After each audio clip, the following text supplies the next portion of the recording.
Hello students, Ansari sir ATP channel le hokolke swagotam janaisu. Ji hokol ছাত্ৰ ছাত্ৰীয়ে 2024 বৰ্ষত matric পৰীক্ষা দিছে SSLC এক্সামৰ আজি পুৱা 2:30 বজাত ৰিজাল্ট ঘোষণা কৰা হ'ব 10:30 মিনিটত ৰিজাল্ট ঘোষণা কৰিব আৰু এই ৰিজাল্টৰ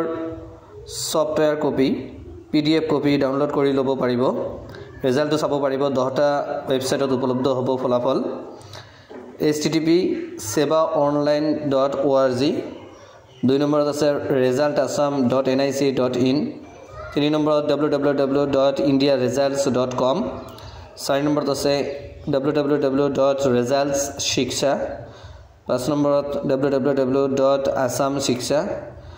exam.etc.com www.schools9.com resultassam.in www.jagaranjoshi.com www.vidyavision.com এই ওয়েবসাইটত ডাউনলোড কৰি ল'ব পাৰিব